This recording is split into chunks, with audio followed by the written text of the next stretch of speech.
Have you ever wondered which training system gives you the biggest performance edge in strength, speed, or size?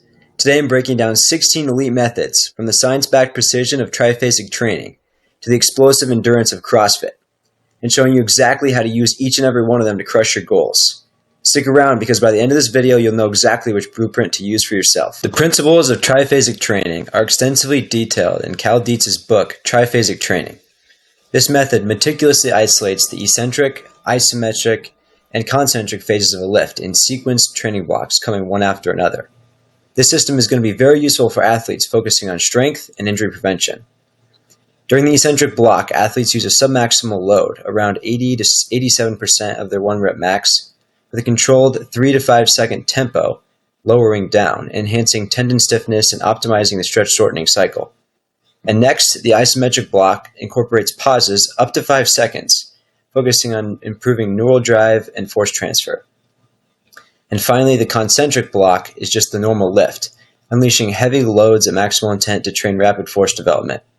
And in theory, after this model, your last concentric week is where you test all of your lifts, and they should have all skyrocketed. Research shows that this model can increase rate of force development by up to 15% over traditional training, reduce injury incidence through targeted tissue adaptation, and also refine motor patterning due to the increased time. When executed with careful progression and monitoring, especially for athletes returning from injury, triphasic training can deliver both resilience and explosiveness. It's going to be going in the top tier because although it shouldn't be the only training system that you run, it's tough to argue with the science, and it's definitely something you need to try if you've never have. I would recommend it for athletes and anyone trying to get stronger in the 3 main lifts. French contrast training is up next, and it's a powerhouse explosiveness circuit first used by French track coaches in the 1990s, but it still delivers today. Here's how it works. You start with a heavy lift like a back squat or bench press at around 85 to 95% of your max. You do it for 1 to 3 reps. Right away, switch to a plyometric move, think like box jumps or depth jumps for around 5 to 8 reps. Then drop the weight to about 30 to 40% of your max and blast out 3 to 5 speed reps. Then finish with a short sprint or a medicine ball throw to fire up your fastest muscle fibers. You're going to want to keep the rest short in between workouts or exercises, about 30 to 60 seconds, because we want our nervous system to stay primed. That's the principle of French contrast training. On this mix of heavy, explosive, and speed work, uses the theory of post-activation potentiation to teach your body to recruit more muscle units, which translates to bigger jumps and faster sprints. If you slot in 2 or 3 of these sessions per week, research shows that you can expect to see jump heights improve by 5 to 10% and sprint times drop a few percent in just a few weeks. Just remember, nail the technique and ramp up gradually to avoid burnout. Overall, it's a core concept because we need to steal that principle of post-activation potentiation and use it in our workouts. The Bulgarian Method is up next, and it's famous for its simple but brutal approach. Every day, athletes hit near maximal snatches, cleans, and squats, sometimes twice a day at about 90 to even 100% of their 1 rep max.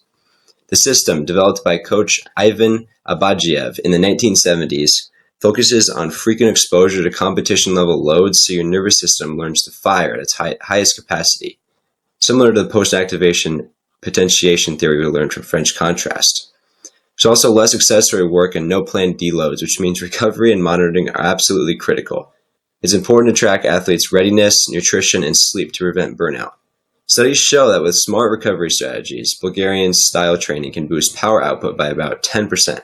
But it's best reserved for those with solid technique and strong support systems. The Bulgarian Method is going to be in the specialized category because it's mostly for a select group of athletes. It works best, obviously, for Olympic weightlifters whom it was made for, but also for other sports like throwing and track can gain a lot as well, if they survive. For the general athlete, they're not going to recover well, and they'll simply get stapled by the weight, trying to do it day after day. Double threshold training applies to 2 intensive sessions per day at a challenging but sustainable intensity, around 80 to 85% of an athlete's maximal aerobic or work capacity. You might begin with a morning block of high-intensity intervals or sport-specific drills that push your endurance and skill under fatigue. After a structured recovery period focused on nutrition, mobility, and light activity, You're going to follow up with an afternoon or night session targeting the same threshold intensity through different modalities, such as longer distance training, another threshold run, or technique work with elevated heart rates. This approach stimulates robust cardiovascular and metabolic adaptations while teaching the body to perform when it's under stress. For any athlete from field sports to combat athletes, double threshold training can enhance the work capacity and resilience when programmed with careful monitoring of recovery, sleep, quality, and nutrition. Just remember, pace load increases conservatively to avoid overtraining. Obviously, this is only relevant for athletes that need to train their work capacity. Overall, it's going to be an experimental extreme because realistically, your entire life has to revolve around training to make this model work for you, but it is great if you can do that. Next up, conjugate periodization is up next, which is a training method that spreads training qualities out based on the days. This is awesome because when you only train one quality at a time, like in a normal program, you start to lose the adaptations you got from the last block. We don't get this detraining effect with undulating because we are training multiple qualities in the same week. With undulating periodization, we're also going to prevent boredom because the exercise variety will be high and each workout will look different. But the biggest advantage is that your body can recover better. For example, training with a high load is going to tax your central nervous system heavily, so instead of maxing out again the next day, we can do some lower weight hypertrophy work and get that quality as well. Finally, the ability to customize the program depending on the athlete needs is very high. For example, if we're dealing with a high school freshman that is built like a stick, they're going to have a lot more work on the hypertrophy side. But if we're deep in the season of a college starter approaching playoffs, their training will be more heavily on the speed and power side, trying not to tax them too much. This program will also use dynamic days where we'll train speed in both our upper and lower body. This is something called the Conjugate Method, which has similar benefits to undulating periodization. And now here's where it gets next level. Add velocity-based training by attaching a sensor to your barbell. So now on dynamic days, set a speed target, say 1 meter per second on your back squat, and stop the set once the bar slows down. This auto-regulation means that every rep stays fast and you can avoid wasting energy on slow reps that aren't truly building speed. Looking at the conjugate method, it's going to be a programming pillar because we can steal the methods and apply it to our daily training. Next, let's simplify things with the backbone of many college and high school strength programs, the 5-3-1 system by Jim Wendler. It's a program built for consistency and long-term strength gains. You choose your 4 main lifts, whether it be squat, bench press, deadlift, overhead press, for example, and you follow a 4-week cycle. 5 reps at 85% of your training max in week 1, and then 3 reps at 90 in week 2, and then testing how many reps you can get at 95% in week 3. And then you finish with a deload week at much lighter weights to recover for the next cycle. Each cycle, you try to bump your training max by 5, 10, 15 pounds, and add accessories in as you go to target growth. The beauty of the 5-3-1 system is its scalability. It's straightforward, and as a beginner, you can pack on lots of muscle and skyrocket your strength, because you're theoretically bumping weight every 4 weeks. By tracking your training max and focusing on incremental progress, you avoid plateaus and burnout, setting yourself up for continuous strength improvement over your first few months. The problem with the 5-3-1 system is that the law of diminishing returns states that we can't keep doing it forever because eventually 95% is actually going to be near your true max, and you will reach a plateau. However, the theory and principle of training different rep ranges across different weeks in the same training block is indeed useful, so it's going to be a core concept. Next up, we have CrossFit. CrossFit is all about mixing functional movements like Olympic lifts, bodyweight exercise, running, rowing, all of those and above, into one high-intensity workout of the day. And imagine transitioning from power cleans to chest bar pull-ups, then sprinting, all against the clock.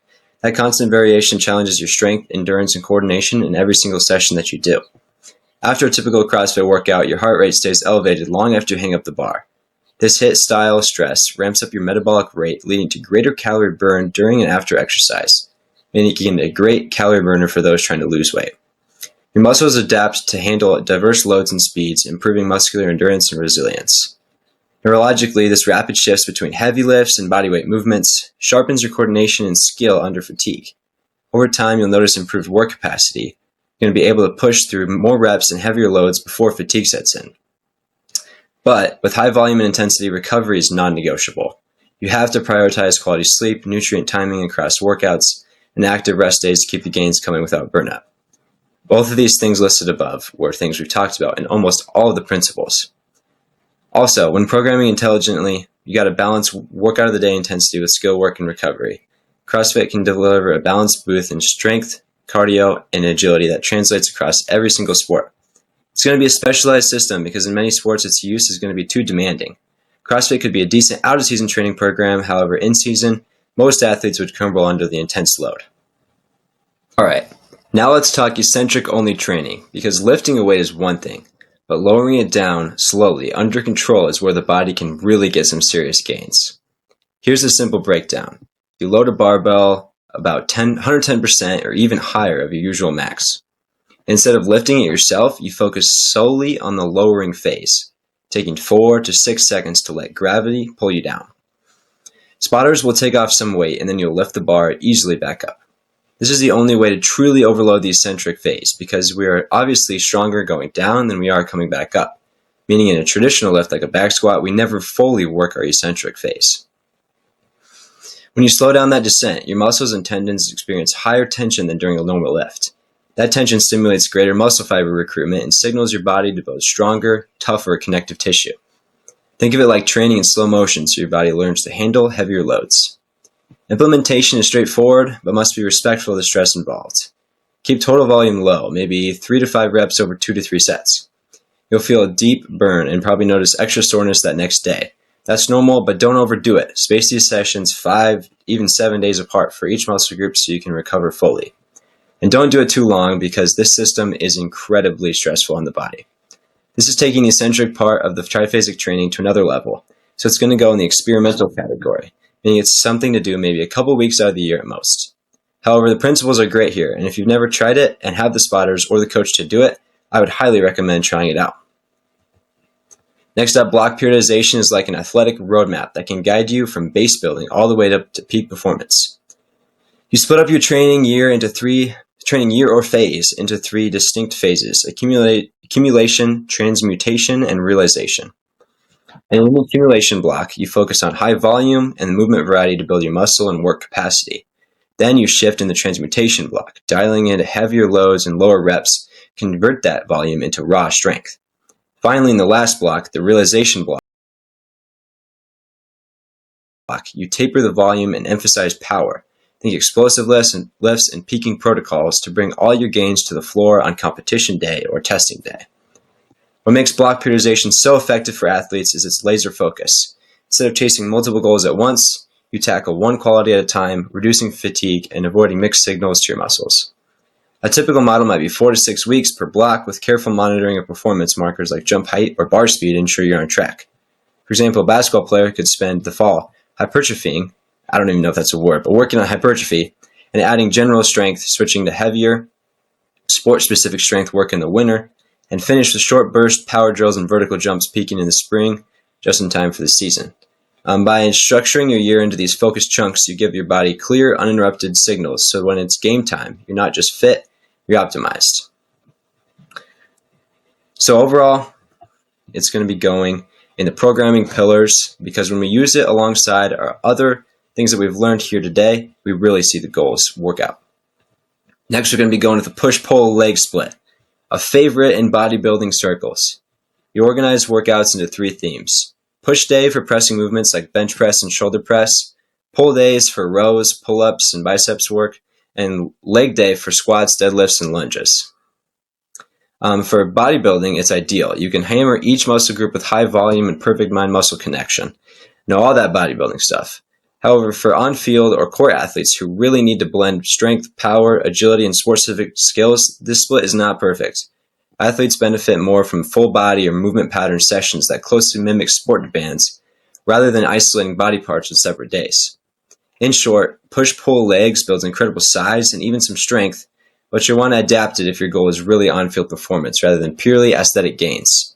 The split does, on the other hand, lead us to how we ultimately want to train.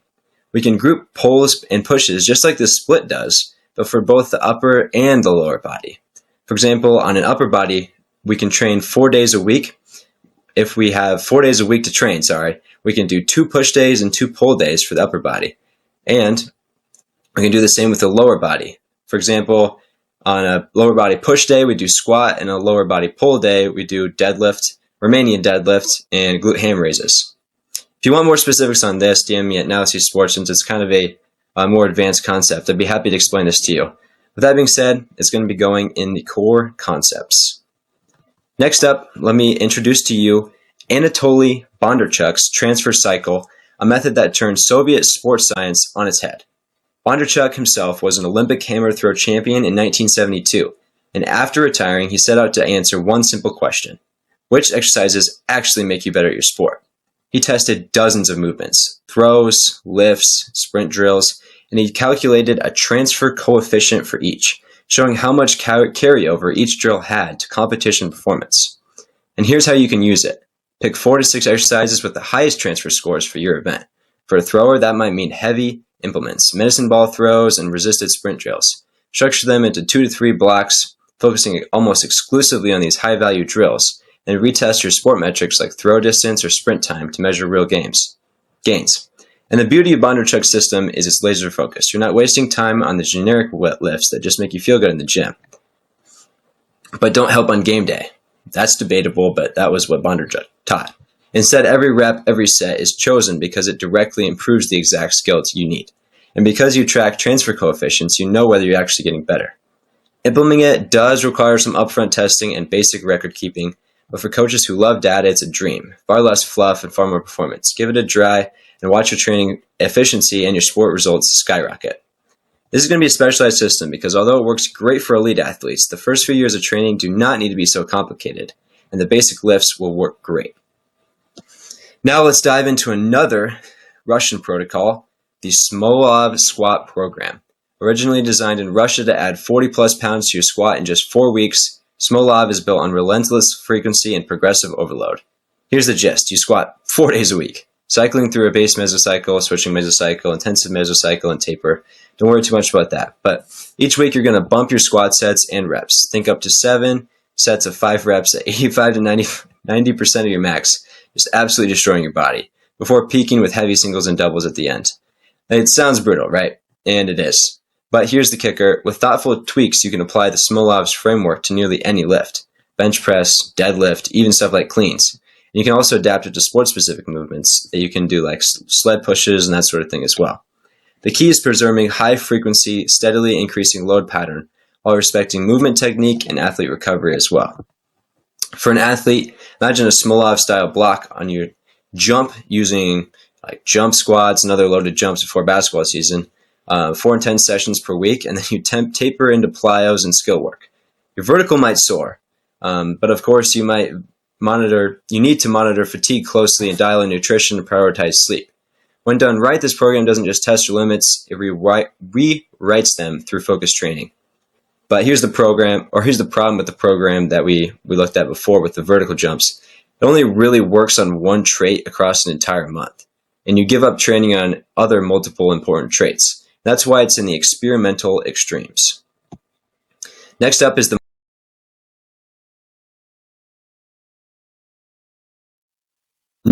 most important pillar, and that's not debatable.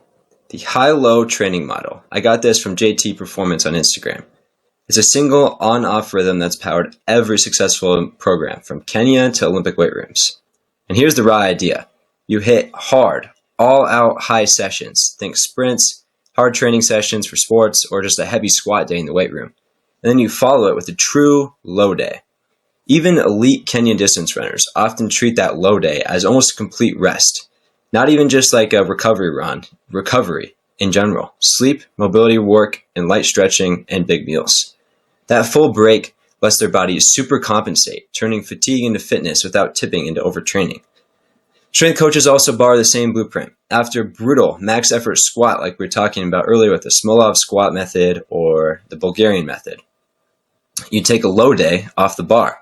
Maybe some foam rolling, band mobilizations, or yoga to flush out soreness and reset the nervous system. After that, you're fresh and ready to hit the next high session even better than before. The beauty is in the contrast. High days deliver the performance stimuli, speed, power, or strength gains, while the low days give your body the downtime it needs to adapt. Slot in 2 or 3 high days per week, maybe even more, each followed by a true recovery day, and you'll see both your peaks and your staying power climb. If you don't recover from your previous session, you won't see any adaptation at all. So although it may not be truly an entire system, it's going to be a top tier as a programming pillar to use every single week. Next up, we have the knees over toes system, also known as the ATG system. This system is special to me because without it, I might not be playing two-color sports right now. After tearing my ACL the first time, I dived in hard and started using a lot of ATG principles.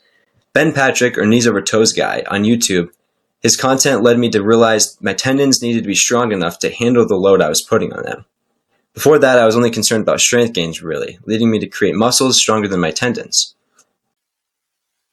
At its core, ATG movements intentionally take your knees forward over your toes in controlled exercises, like deep ATG split squats and reverse sled drags.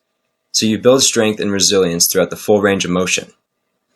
But now ATG has expanded beyond Ben's original exercise system and is now a full body system to progressively overload your muscles and restore your mobility and health.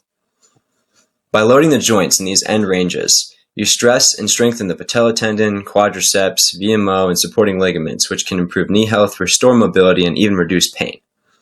For example, a slow tempo ATG squat not only targets your quads, VMO, and hamstrings, but also forces your calves and ankles to stabilize at a deeper depth than typical squats allow. Athletes start with body weight or light loads, gradually increasing resistance as their tendons adapt, and they increase their jumping and sprinting ability due to their undertrained muscles finally gaining the strength that they need. It's a core concept because I don't personally take the entire system for training. However, I do use bits and pieces throughout my week to increase my athleticism. Next up, we have another brutal Eastern training system, which is the German volume training. The German volume training system is basically the Smolov Squat program of hypertrophy. Both hammer your muscles with outrageous volume, but while Smolov targets a single lift with very heavy loads, the GVT, or German training volume, spreads moderate loads across 10 sets of 10 reps to flood your muscles with work. You pick one compound movement like back squats or bench press, load it at about 60% of your 1 rep max, and then crank out 10 sets of 10 reps with only 60 to 90 sets of reps. The result is a massive surge of metabolic stress and muscle fiber damage, which forces your body to rebuild bigger and stronger if you don't get hurt. But be warned, that much volume can beat you up and will beat you up if you're not careful with the recovery, nutrition, sleep, and more, and perhaps an off week afterward even, you'll hit a performance wall or risk overuse injuries. Here's the silver lining though for the beginners. The GVT straightforward rep scheme makes programming a breeze, and the moderate weight keeps technique safe as you learn to groove your lifts. Plus, it obviously builds work capacity very fast, so a newer athlete can see huge gains in muscle size and endurance in just a few weeks. The real scientific reason is that it's good for beginners is because they aren't able to get the neural drive to truly tax themselves. It's a specialized system because beginners are really the ones that can actually handle the insane volume of the program. For that, we're going to be putting in the specialized system. And lastly, I needed one more to round out the list, and it was going to be an experimental extreme, so we settled on blood flow restriction training. I genuinely had to do some research on the subject for this video, and I still feel like I don't really have the best idea if this actually works, because some places are saying it's great, some people are saying it doesn't work at all. You wrap a narrow cuff or band around your limbs, usually just below like the shoulder or the hip, to partially restrict venous return, while still allowing arterial flow. Then you perform exercises at only like 20 or 30% of your 1 rep max for the exercise. Think like light leg extensions, really light bicep curls, even bodyweight squats. You do sets of 15 to 30 reps with short rest intervals. The magic here is the metabolic stress. Your muscles think they're working hard, flooding themselves with growth signals and recruiting fibers you wouldn't normally hit at such light weights. That means you can spark hypertrophy and strength gains without loading your joints or spine, perfect for rehabbing an injury or giving your central nervous system a break. For example, a basketball player recovering from a sprained ankle might use blood flow restriction for calf raises and lunges at light intensity, maintaining muscle size and strength while the joint heals. Or a lifter could slot a blood flow restriction on their arm day into their routine to thrash their biceps and triceps without heavy bench or curl days.